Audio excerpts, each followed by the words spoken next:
Hello everyone, this is Renu Agarwal here. आज का topic हमारा है types of phrasal verbs. Phrasal verb की सीरीज में ही पहले हमने किया था कि व्हाट आर फ्रेजल वर्ब्स। तो फ्रेजल वर्ब्स होती क्या है, दोनों में डिफरेंस होता है। एक होती है वर्ब फ्रेज और एक होती है फ्रेजल वर्ब्स। वर्ब फ्रेज होती है वो कॉम्बिनेशन होता है ओनली वर्ब्स का, जिसमें कि हेल्पिंग वर्ब्स रहती है, मेन वर्ब्स रहती है। लेकिन जो फ्रेजल वर्ब्स होती हैं वो कॉम्बिनेशन होता है एक वर्ब वर्ब के साथ, या तो एक प्रीपोजिशन रहेगा या फिर एक एडवर्ब, ठीक है, या फिर दोनों ही हो सकते हैं। अब ये कुछ एग्जांपल है, जैसे पुट ऑन। ये पुट जो है, लुक, पुट, गिव, ये तो हो गई हमारे वर्ब्स और इनके साथ एक एक प्रीपोजिशन है, बट ये एक अलग से मीनिंग देते हैं। ये जो प्रीपोजिशन और एडवर्ब जो इनके साथ है वर्ब के साथ, ये इनको बोलते हैं पार्टिकल्स। और ये पार्टिकल्स क्या है, पार्टिकल्स का मतलब होता है जो 8 वर्ड क्लासेस में फिट नहीं होती है, यानी 8 जो पार्ट्स ऑफ स्पीच है उनसे जो डिफरेंट रहते हैं उन्हें पार्टिकल्स बोले जाते हैं, ठीक है। बाकी पूरी वीडियो जो है वो प्रीवियस वीडियो देख लीजिएगा, उसमें काफ़ी एग्जाम्पल के साथ हमने इसे किया है। क्योंकि आज हम करने वाले हैं टाइप्स ऑफ फ्रेजल वर्ब्स, तो पहले इस चार्ट को समझ लेते हैं। टाइप्स ऑफ फ्रेजल वर्ब्स में हमारे पास होती है ट्रांजिटिव और इनट्रांजिटिव। ट्रांजिटिव फ्रेजल वर्ब्स वो फ्रेजल वर्ब्स होती हैं जिनमें कि एक हमें ऑब्जेक्ट की ज़रूरत पड़ती है, ठीक है। ट्रांजिटिव जो होती हैं वो अपना मीनिंग तब तक कंप्लीट नहीं कर सकती है जब तक कि इनके पास एक ऑब्जेक्ट नहीं रहता है। ये अपना एक्शन जो है वो इसको एक रिसीवर की ज़रूरत होती है, यानी कि जिस एक ऑब्जेक्ट होता है उसकी ज़रूरत होती है। इनट्रांजिटिव को कोई ज़रूरत नहीं होती है। सेम ही फ्रेजल वर्ब के साथ रहता है।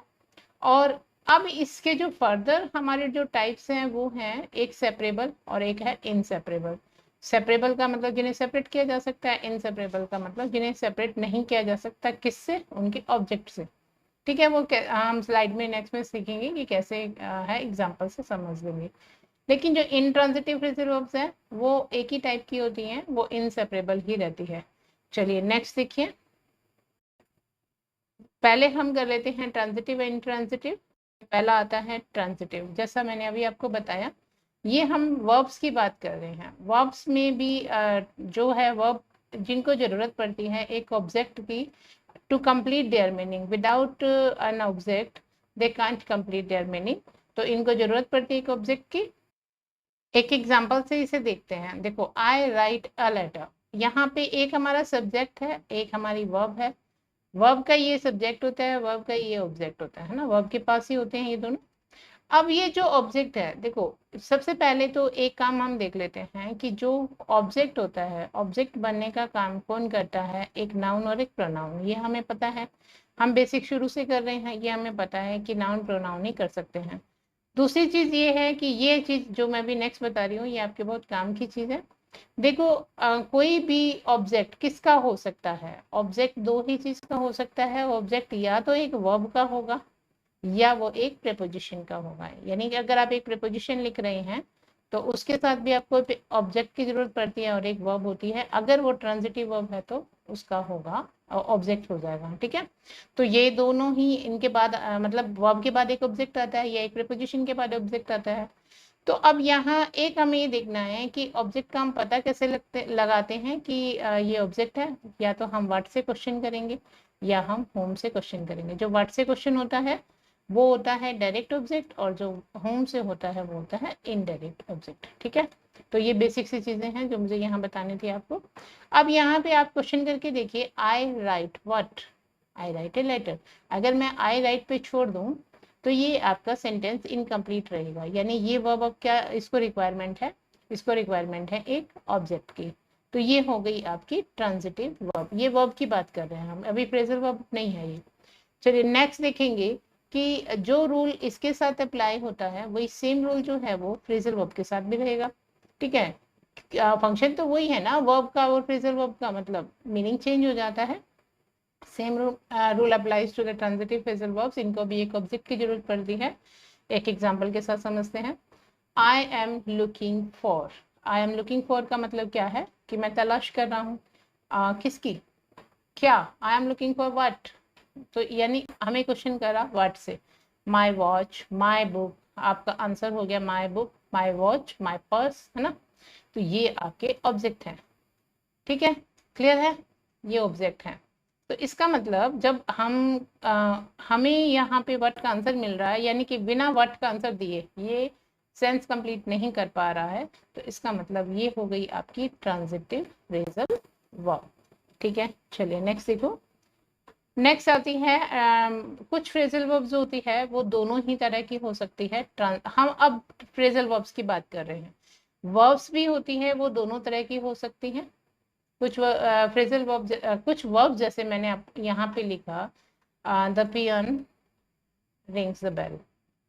ठीक है, अब यहाँ पे अगर मैं सिर्फ इतना ही लिखूं द पियन रिंग, तो ये जो रिंग क्या मतलब आपका क्वेश्चन बनेगा, क्या क्या बजाता है? बेल बजाता है। ठीक है, अगर मैंने ये लिखा द बेल रिंग्स, अब ये क्या बन गया? द बेल रिंग्स, घंटी बजती है। अब यहाँ पे तो ये वर्ब जो है वो ट्रांजिटिव वर्ब है और यहाँ पे इंट्रांजिटिव है, क्योंकि यहाँ पे इसको ऑब्जेक्ट की जरूरत नहीं है, रिसीवर की जरूरत नहीं है कोई भी। तो एक सेंटेंस में जाने के बाद ही पता लगता है कि वो वर्ब जो है वो ट्रांजिटिव है या इंट्रांजिटिव है। कुछ वर्ब्स जो होती हैं वो हमेशा ही इंट्रांजिटिव रहती है, कुछ ट्रांजिटिव रहती है और कुछ बोथ। ठीक है, वो सेंटेंस में ही आपको पता लग रहा है कि ये किसका रोल कर रही है, ट्रांजिटिव का या इंट्रांजिटिव का। सेम ही जो है वो फ्रेजल वर्ब के साथ रहता है। यहाँ आपने देखा कि यहाँ पे बजना से ही मतलब था, रिंग का मतलब बजना, लेकिन फ्रेजल वर्ब में एक ही फ्रेजल वर्ब का देखिए डिफरेंट मीनिंग निकलता है। लेकिन अगर वो ट्रांजिटिव और इंट्रांजिटिव दोनों ही है तो ट्रांजिटिव में उसका मीनिंग डिफरेंट रहेगा, इंट्रांजिटिव में उसका मीनिंग डिफरेंट रहेगा। चलिए एक ही से एग्जाम्पल से समझते हैं। हमने लिया है टेक ऑफ का एग्जाम्पल। ठीक है, अब ये टेक ऑफ जो है वो एक ट्रांजिटिव वर्ब के रूप में होती है, तो इसका मीनिंग क्या होता है? To remove something. ठीक है, एग्जाम्पल देखिए, he took off his shoes, he took off यानी कि उसने रिमूव किया। क्या आपका क्वेश्चन होगा, क्या है ना? उसने रिमूव किया, अपने शूज रिमूव किए, अपना कॉट रिमूव किया, जैकेट रिमूव की, मतलब कुछ ना कुछ आपको यहाँ पे लिखना होगा जो कि आपका ऑब्जेक्ट रहेगा। ठीक है, लेकिन अगर यही सेम फ्रेजल वर्ब अगर हम इंट्रांजिटिव में काम लें तो इसका मीनिंग चेंज हो जाएगा। इसका मीनिंग हो जाएगा to leave the ground and begin to fly. जैसे कि प्लेन टेक ऑफ करता है, ठीक है, तो यानी कि वो ग्राउंड को छोड़ता है और उड़ने के लिए तैयार होता है, उड़ना शुरू कर देता है। तो इसका एग्जाम्पल है, ये अब इंट्रांजिटिव है। ठीक है, इसमें आपको क्या की या किसी की जरूरत नहीं है। The plane took off 2 hours late, 2 घंटे लेट जो है उसने टेक ऑफ किया। अब यहाँ पे आप देखोगे, आप कहोगे ये 2 आवर्स लेट, ये भी तो है। तो ये आपको व्हेन का आंसर कर रहा है। ये क्या कर रहा है? 2 घंटे लेट का मतलब व्हेन, है ना? और व्हेन का आंसर किससे, व्हेन का आंसर अगर मिले तो वो क्या होती है? वो तो एडवर्ब हो जाती है ना? लेट क्या है? लेट तो यहाँ पे एडवर्ब है, और ये तो वैसे टाइम टाइम दे रखा है कि टाइम की जो ड्यूरेशन थी वो क्या थी, है ना? 2 घंटे लेट। ठीक है, चलिए नेक्स्ट देखिए। नेक्स्ट हम बात करेंगे इंट्रांजिटिव फ्रेजल वर्ब्स की। जैसा कि मैंने आपको बताया कि इंट्रांजिटिव फ्रेजल वर्ब्स में कोई रिक्वायरमेंट नहीं है किसी ऑब्जेक्ट की, है ना, टू कंप्लीट देयर मीनिंग, यानी कि वो अपने आप में ही कंप्लीट कर लेती है मीनिंग को विदाउट एनी ऑब्जेक्ट। ठीक है, तो एक एग्जांपल देखते हैं, शी लाफ्ड। अब यहाँ पे क्या मतलब आपको ये पूछने की जरूरत है कि वह हंसी क्या या किससे? ये तो कोई मतलब नहीं निकल रहा यहाँ पे। या हम लिख दें यहाँ पे कि दे डांस्ड, या फिर हम लिख दें कि शी स्माइल्ड, वो मुस्कुराई। तो यहाँ पे एक्शन को किसी रिसीवर की जरूरत नहीं है, यानी कि कोई भी आंसर मीनिंग कंप्लीट करने के लिए कोई ऑब्जेक्ट की जरूरत नहीं है। सेम रूल जो है वो इन ट्रांजिटिव फ्रेजल वर्ब्स के साथ रहेगा। ठीक है, एक एग्जांपल से समझते हैं। I like to get up early या I don't like to get up early. अब वो सेंटेंस आप कोई भी बनाइए, बट फ्रेजल वर्ब हमारी है get up, wake up, get up. अब ये गेट अप के बाद जो लिखा है अर्ली वो है आपका व्हेन एडवर्ब होती है ना? ये एडवर्ब ऑफ टाइम हम कह सकते हैं, मतलब जल्दी उठते हैं। अब यहाँ पे गेटअप को आप बताइए, यहाँ पे हमें जरूरत है कौन की? या हम ये कहें कि व्हाट, क्या, या होम, किसे? तो इसकी जरूरत नहीं है। इसका मतलब ये किसका रोल प्ले कर रही है यहाँ पे? ये इंट्रांजिटिव फ्रेजल वर्ब है। ठीक है, चलिए नेक्स्ट देखिए। ही स्टूड अप, वह खड़ा हो गया। अब यहाँ पे अगर हम कहें कि he stood up on the chair, chair पे खड़ा हो गया, तो ये अगर मैंने ये लिखा ना ऑन द चेयर, तो ये कहाँ का आंसर कर रहा है? वेयर। ठीक है, तो ये अगर हम कहें तो ये तो हमारा एक प्रीपोजिशन हो गया, और प्रीपोजिशन के बाद आया तो ये तो इसका प्रीपोजिशन का ऑब्जेक्ट है, इसके पास कोई ऑब्जेक्ट नहीं है, इसको जरूरत नहीं है ऑब्जेक्ट की। ठीक है, क्लियर है आपको। नेक्स्ट आता है, जैसा हमने कहा था कि ट्रांजिटिव जो फ्रेजल वर्ब्स होती हैं वो सेपरेबल और इनसेपरेबल दोनों तरह से हो सकती है, लेकिन जो इनट्रांजिटिव होती है वो ओनली इनसेपरेबल होती है। तो पहले हम देख लेते हैं सेपरेबल फ्रेजल वर्ब्स कौन सी होती है। जैसा भी अभी देखिएगा, ट्रांजिटिव की दो कैटेगरी रहती है, सेपरेबल एंड इनसेपरेबल। तो पहला देखो, अगर हमारे पास यहाँ पे क्या है, एक जो ट्रांजिटिव वर्ब होती है उसी के पास, अब आप कहोगे कि इन ट्रांजिटिव ऑलवेज जो है वो इनसेपरेबल क्यों रहती है। सेपरेट किससे करना है, सेपरेट तो ऑब्जेक्ट से करना है ना। यानी सेपरेट का मतलब क्या है, यहाँ पे मान लीजिए मैंने यहाँ एक एग्जांपल ले लिया, पहले हमने टुक ऑफ लिया था, अब टुक ऑफ को जब मैंने इकट्ठा लिखा तो वो इनसेपरेबल, मान लो क्या मैं इसे अलग कर सकती हूँ या नहीं, इसके बीच में एक ऑब्जेक्ट को ला सकती हूँ कि नहीं, ये होती है सेपरेबल और इनसेपरेबल, यानी बाय देयर ऑब्जेक्ट।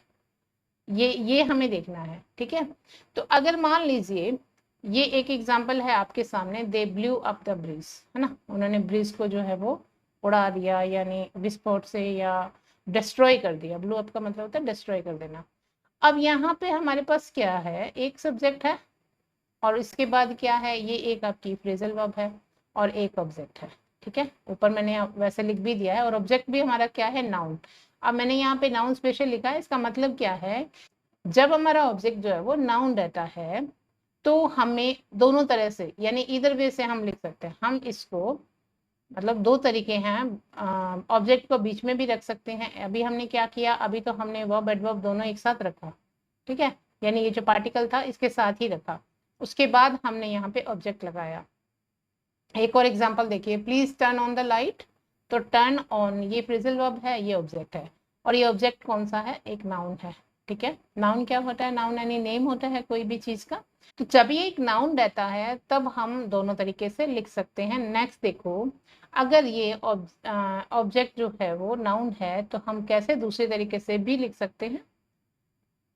हमने क्या किया, अब यहाँ पे हमारे पास एक जो वर्ब थी वो है, और यहाँ पे उसका दूसरा पार्टिकल है। हमने कहा कि इसे हमने अलग कर दिया, इसे पार्टिकल को अलग कर दिया, और बीच में हमने क्या लगा दिया है, एक नाउन लगा दिया है।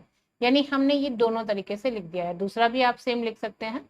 ठीक है, please turn the light on, ऐसे कर सकते हैं, मीनिंग सेम रहेगा, यहाँ पे कोई चेंज नहीं आएगा। लेकिन यहाँ पे हमारे पास वर्ब के जो हमारा ऑब्जेक्ट रहने वाला है वो प्रोनाउन होगा, और उसके बाद एक पार्टिकल, यानी कि कहने का मतलब है कि ये हमारी सीक्वेंस रहेगी। अगर हमारा ये कोई आने वाला जो बीच में ऑब्जेक्ट है वो प्रोनाउन में से, प्रोनाउन देखो ऑब्जेक्टिव केस का ही रहेगा ना प्रोनाउन, ये चीज आपको बेसिक जरूर पता होना चाहिए कि जो ऑब्जेक्ट लिखते हैं तो प्रोनाउन भी ऑब्जेक्टिव केस का रहेगा।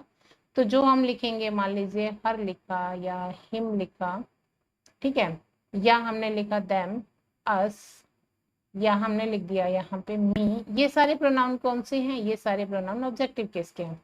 तो हमें क्या लिखना पड़ेगा, यहाँ पे इट भी हो सकता है। ठीक है, तो नेम, नेम तो फिर हमारा नाउन में चला जाएगा। अब यहाँ पे मैंने लिखा I will see, C of, ये हमारी फ्रेजल वर्ब है। यहाँ फ्रेजल वर्ब कौन सी है, सी ऑफ। इनको क्या किया हमने, यहाँ पे प्रोनाउन लिख दिया और उसके बाद हमने इसे सेपरेट कर दिया। यानी अगर कोई प्रोनाउन होगा तो हमें क्या करना होगा, इसे बीच में लिखना होगा ना, वर्ब और पार्टिकल के बीच में लिखना होगा, वही वो सेंटेंस सही होगा। लेकिन अगर हमने सी ऑफ हर कर दिया तो वो गलत हो जाएगा। तो इससे ये क्या हो गया आपका, अगर ये प्रोनाउन है तो ये क्या है, इसे आप सेपरेट ही करेंगे, इसे आप इनसेपरेबल नहीं रखेंगे। ठीक है, चलिए नेक्स्ट देखिए, inseparable phrasal verbs. Inseparable phrasal verbs में कौन सी आती है, जो इंट्रांजिटिव होती है तो ऑलवेज इनसेपरेबल रहती है। जैसा कि मैंने बताया कि ऑब्जेक्ट से ही आपने सेपरेट करना है, इनके पास तो ऑब्जेक्ट ही नहीं होता, तो कैसे सेपरेट करेंगे आप, क्लियर। तो एग्जाम्पल देख लेते हैं, my car broke down on the way to work. Broke down का मतलब क्या होता है, जब कोई भी मशीनरी जो है वो वर्क करना बंद कर दे, है ना, स्टॉप फंक्शनिंग को मतलब बंद कर दे काम करना। तो जो कार है उसने बंद कर दिया, मशीनरी उसकी खराब हो गई, तो ऑन द वे वो है खराब हो गई। अब हमारा ये क्या है, ब्रोक डाउन इंट्रांजिटिव वर्ब है।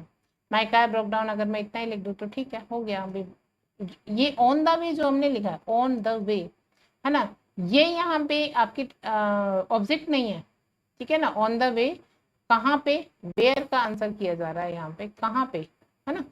चलिए नेक्स्ट देखो, अब यहाँ पे हम क्या बताने जा रहे थे आपको कि ब्रोक और डाउन को आप यहाँ पे अलग नहीं कर सकते क्योंकि आपके पास ऑब्जेक्ट ही नहीं है।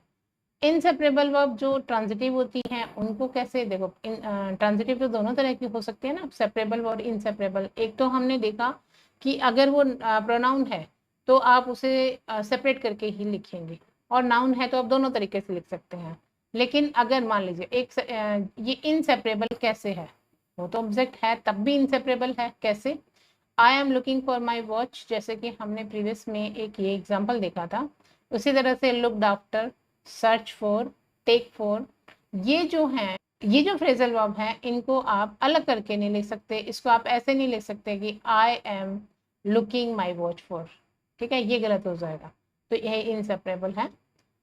और कुछ मतलब हमने ये कहा कि कुछ transitive phrasal verbs can never be separated, मतलब कभी भी सेपरेट नहीं की जा सकती, even if the object is replaced by A pronoun. जैसा प्रीवियस स्लाइड में हमने बोला था कि अगर प्रोनाउन होगा तो आपको बीच में ही रखना पड़ेगा, बट कुछ ऐसे भी हैं जैसे कि ये फ्रेजल वर्ब है, इसमें अगर मैं माई वॉच की जगह इट लगा दूं, I was looking for it, है ना, अगर मैं इट लगा दूं यहाँ पर तो भी ये प्रोनाउन हो गया यहाँ पर, लेकिन इसे हम अलग लुकिंग इट फॉर नहीं कर सकते। क्लियर। चलिए नेक्स्ट कुछ क्वेश्चंस हैं आपके लिए जिसको आपको बताना है कि ये सेपरेबल है या इनसेपरेबल है। जैसे पहला है please turn on the light, है ना। अब please turn on the light, इस इन सभी में आपको बताना ये सेपरेबल इनसेपरेबल है और यहाँ पे ट्रांजिटिव है या इनट्रांजिटिव है, अपने अपना स्कोर भी बताना है हमें। तो पहला है देखिए please turn on the light, यानी इस ये सेपरेट कर सकते हैं, आप इसे ऐसे भी लिख सकते हैं please turn the light on. अब नीचे वाली जो है second number, she grew up in Delhi, इसको आप नहीं कर सकते क्योंकि आपके पास यहाँ ऑब्जेक्ट ही नहीं है, किससे करेंगे आप, ठीक है, तो ये इनसेपरेबल है। I was looking for it, अभी मैंने आपको बताया था कि इसे आप सेपरेट नहीं कर सकते हैं। Please turn off the light, turn the light of कर सकते हैं, तो ये आपकी क्या हो गई है, ट्रांजिटिव वर्ब है। इसमें आपको ट्रांजिटिव और इनसेपरेबल आप दोनों बता सकते थे। तो देखो एक तो ये ट्रांजिटिव वर्ब है, कैसे ट्रांजिटिव है, क्योंकि इसके पास ऑब्जेक्ट है। प्लीज टर्न ऑफ, क्या, टर्न ऑन टर्न ऑफ दोनों में ही आपके पास ये ऑब्जेक्ट है, ठीक है। व्हाट से आप आंसर कर सकते हैं, क्वेश्चन कर सकते हैं इसे, और ये ट्रांजिटिव वर्ब है। उसके बाद है टेक ऑफ योर कॉट, तो ये आपका इंपेरेटिव सेंटेंस है जिसमें टेक ऑफ अगर आप बोलते हैं तो take off what, caught, your caught, ये भी ट्रांजिटिव है। तो आपके कितने इसमें से सही रहे हैं आप कमेंट करके बताइएगा। Thanks for watching.